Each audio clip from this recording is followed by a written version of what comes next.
we're going to move into another tune here. VST stands for Virtual Synth Technology, or Virtual Studio Technology. And what we're actually recording is MIDI. So as we're tracking, you'll see the light gray box. It'll keep expanding. And you're going to see little dots and little lines. That's what we're actually recording. He's responding directly to his sounds, so he gets to listen to exactly the way it's going to be produced. Now, doing it in MIDI is pretty cool because we can go back for the editing phase, and if something jumps out or doesn't quite work, which sometimes happens after all these are electronic, you can go in there and fix it. Now, when I say fix, that doesn't mean fix your playing. It means fix anomalies. This kind of drumming, it still comes back down to you actually have to play. Because the electronics are they're very honest, brutally honest. If you rush, it will tell you so, it will show you so. So it still comes down on playing. So as we do this tune, you'll see that box grow, and you'll see little dots and everything jump into it, and then we'll start talking about some editing. 1, 2, 3.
Yeah, just to count. No, I wasn't playing to a click, so did it seem reasonably in sync with the track? You got the gig. Let's see. The producer will now. So, yeah, now we get into it. We're just going to kind of go over this. I want to point out that editing drums takes a little bit of time. This particular tune will take me typically an hour to fully edit. I'm going to go over it relatively fast-paced, but next week, about Tuesday, available on Zoom's website, Roland's website. You can go on YouTube and find my name. There will be mastered videos of the performance with all the edits done. So what you see being tracked here right now, I'll go over the edits, what I would normally do, and then you'll be able to watch the final production about Tuesday. So, we've made our little block of dots, MIDI tracks. Bring them up here. All your hard work for that.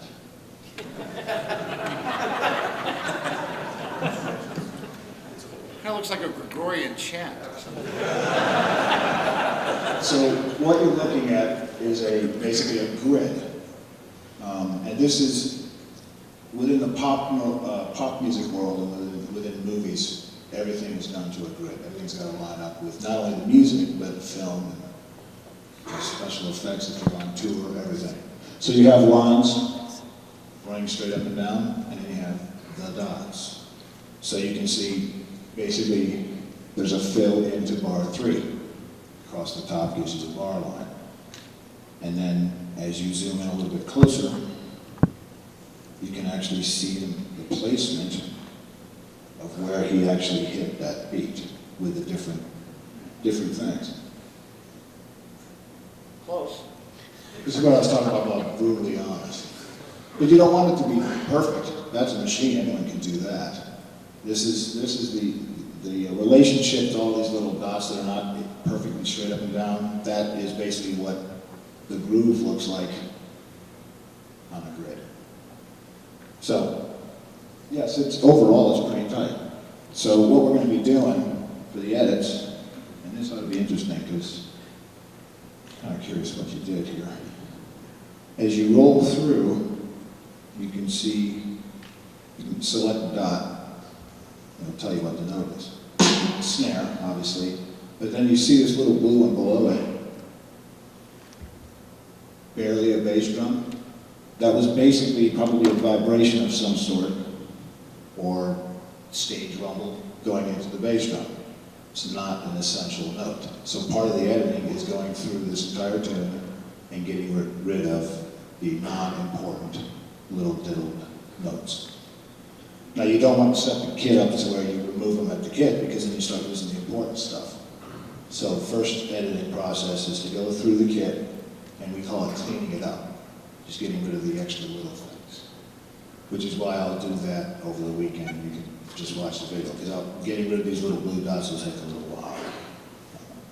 The other thing you're going to start seeing as you go through on this bottom grid right here, that's the velocity information.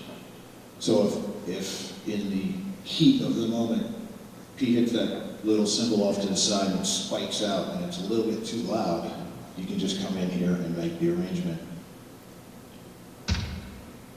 So we can take that bass drum, make it louder, and also bring it down softer. So you smooth out the performance if there's a spike, and things happen.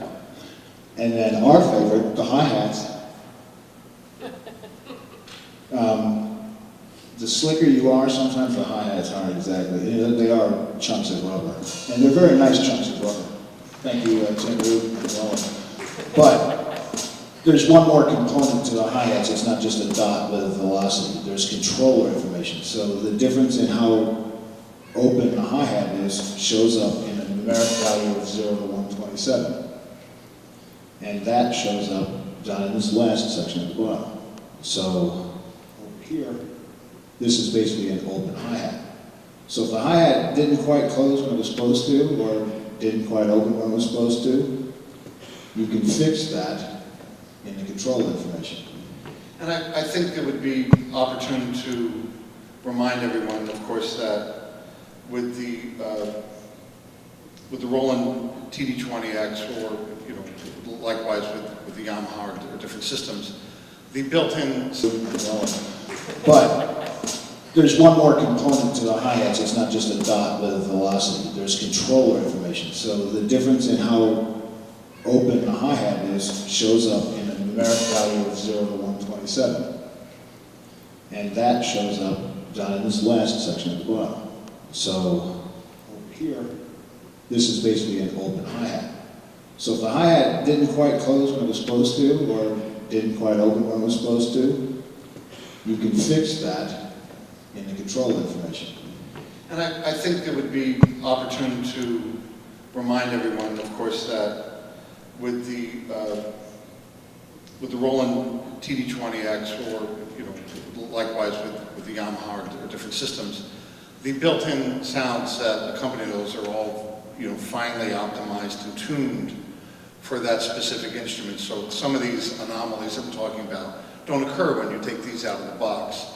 The set of sounds that we've created could be triggered, used on a Roland kit, a Yamaha kit, a Brand X kit, whatever, as well as played by any other kind of MIDI controller or even from a keyboard. So there's just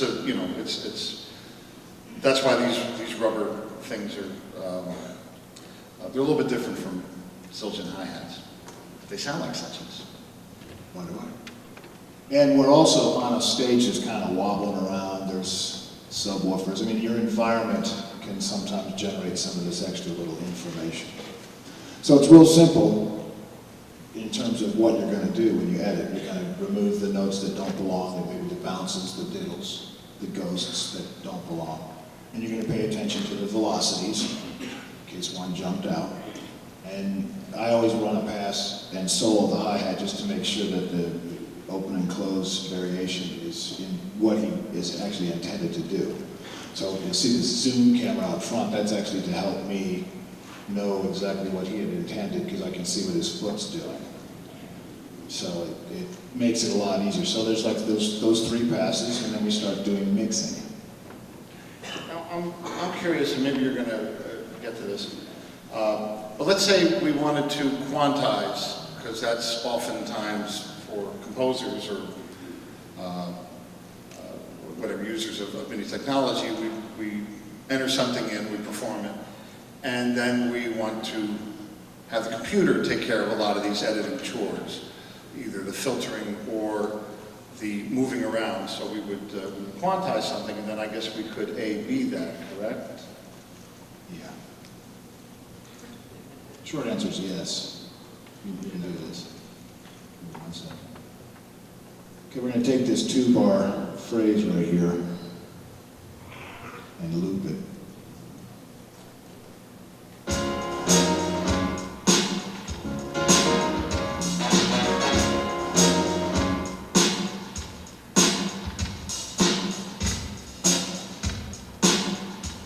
So that's as he recorded it.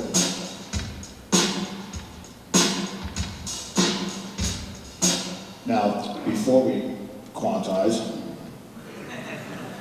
we make sure we save it before we screw it up.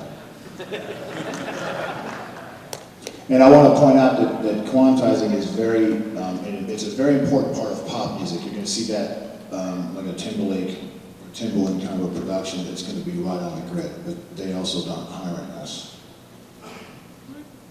So, which is our fault, because we don't know how to do this stuff as a whole, but I digress. Going back, if you look at the end of the end of the 4th bar, right here, see that little note that I've circled? Basically, Pete's leaning into the groove, giving it that tension. Well, as it loops, it's catching that little bit and then going back, so the bass drum sounds kind of funny. So this is, just pay attention to just the bass drum for a second.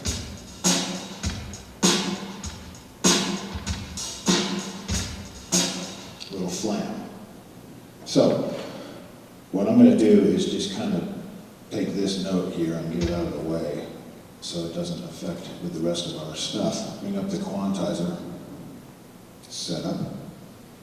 We'll go ahead and do this very mechanical. See what happens. So we'll just highlight the entire section and apply the quantize. Just thinking about it. Rid of the beach ball. There we go.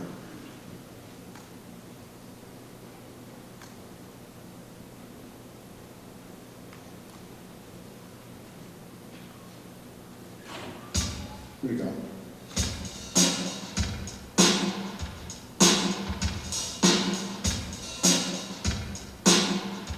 So the first thing you can see is when you quantize the notes, the hi-hat information we were talking about, now the hi-hats are getting kind of squirrely.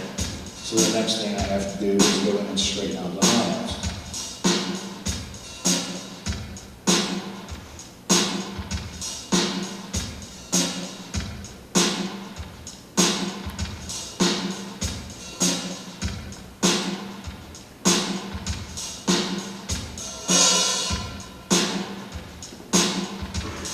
During a recording session, of course, this is when the band orders lunch.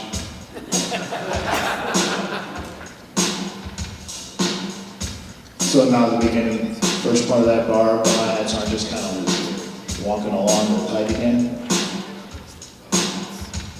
That's in this section right here. This is why I've promised to put this on the internet, because no one should sit through this. Didn't mean to put you on the spot. That's fine. But this is what happens on a typical session. They'll play. It'll get that great vibe. It'll be great. Everyone will leave. There'll be one guy left in the studio with a computer. He'll come back 2 years later. He'll still be there. It's a good hourly gig. Yeah. So in a nutshell, that we've just, we've done the quantize. You can also work with swing amounts and all this random quantize factors. Like I can say, just quantize every 8th dot, but only do it such and such percent and give it a little bit of a swing factor to it. We'll skip all that. That's advanced stuff that would bore you to death.